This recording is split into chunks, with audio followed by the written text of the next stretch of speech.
G'day guys. We share this world with a variety of incredible wildlife, but something that we haven't looked at so far here on Life Gone Wild are the amazing plants that also call this planet home. And that's why today I could not be more excited to share with you this particular plant species.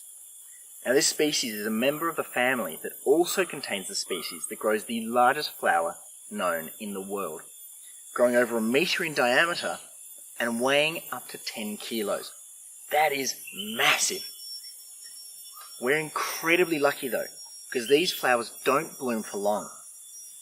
Their petals can start coming out for a few weeks beforehand, but when they're actually in full bloom, sometimes can only be as short as a week.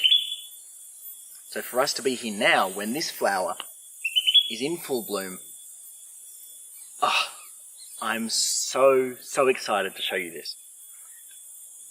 If we were here even 2 days later, it would not nearly be as vibrant as it is now, or potentially even there at all. It could have withered away. It takes such a short amount of time. These flowers, though, have a very particular reputation here in Southeast Asia and around the world, but particularly here, because they're also known as the rotting corpse flowers, because they have a very particular pungent odour. I'm sure you can guess what that might be. Well, this one isn't too bad, so I feel pretty comfortable getting too close. Some of the bigger ones, I wouldn't want to get too close to them. Now, this sun here in the tropics is pretty brutal. It's hot and it's humid. You might be able to tell that I've been sweating a bit today, but it's all worth this. Just down that path to my left, in the shade, is this glorious, gorgeous flower. Without further ado, let's go and find this amazing plant. Come on, guys. We were alerted to the presence of this particular flower a couple of days ago while watching the black-naped monarch nest, which was such a surprise. These flowers can take months to bloom, but will wither away quickly. To see them, you need to be in the right place at the right time. Luckily, we just happened to hit that sweet spot, so now I can share these flowers with you. There it is. Look at that.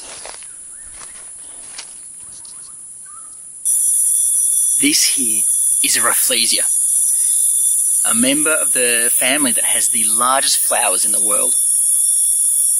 The largest species, I think, is the Rafflesia aslani, can grow a flower over 1 metre in diameter. That's massive. This one's a little bit smaller, growing about 35 to 55 centimetres, but that's still pretty big for a flower. And the reason they're called the rotting corpse flowers, funnily enough, is because they smell a bit like rotting flesh. The Rafflesia are a family of parasitic flowers. They're so specialised, in fact, that all members of the family are only able to grow on the vines of plants from one genus, the Tetrastigma, from the grape family. Without these vines, the Rafflesia simply cannot grow. The flowers also rely upon insects and small mammals that are attracted by the strong smell to carry pollen from male to female flowers to achieve pollination. These may seem like slightly bizarre evolutionary adaptations, but this has clearly worked for this family for a very, very long time. You might be able to see or hear some of the flies buzzing around me right now and around the flower, but that's why. Now we're incredibly lucky because these flowers only bloom for a couple of days a year. In fact, when we first found them 2 days ago, there were 2 other Rafflesia flowers blooming. After those few days that the Rafflesia blooms, this is the aftermath. It's almost hard to believe that this black, shriveled husk used to be bright red, but it's difficult to tell exactly how long ago that was. Just like how it can take months for the Rafflesia to obtain enough nutrients to bloom, it takes quite a while for the Rafflesia flower to properly disappear. It certainly doesn't help that the Rafflesia are incredibly sensitive flowers. But just how sensitive are we talking though? Well, This here is one of our camera traps that we set up to try and get what would have been a remarkable time-lapse of a Rafflesia blooming. However, we soon discovered that this was never going to happen. Someone had touched the flower. Yes, you heard that right.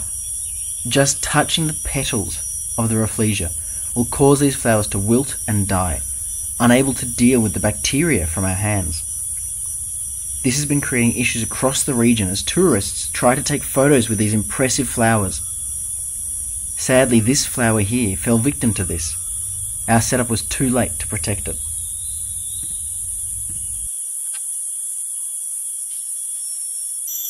If I had filmed while they were in full bloom, this is what it would have looked like. The Rafflesia are a weird yet gorgeous flower, an oddity of nature, but they may not be around for much longer.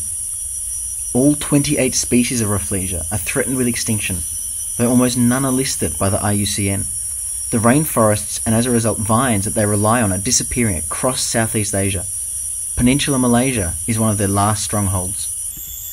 I can't imagine a better candidate for the first plant species to be highlighted on Life Gone Wild than a member of the Rafflesia family. I am so incredibly excited to be able to show you guys these gorgeous flowers. And while I'm pretty lucky to be out here sweating away in the jungles of Malaysia, finding flowers like this, I reckon there could be some pretty cool wildlife or plant life in your own backyard.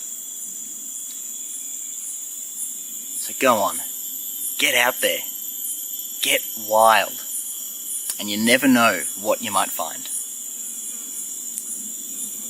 Thanks for joining us, guys, and I'll see you next time.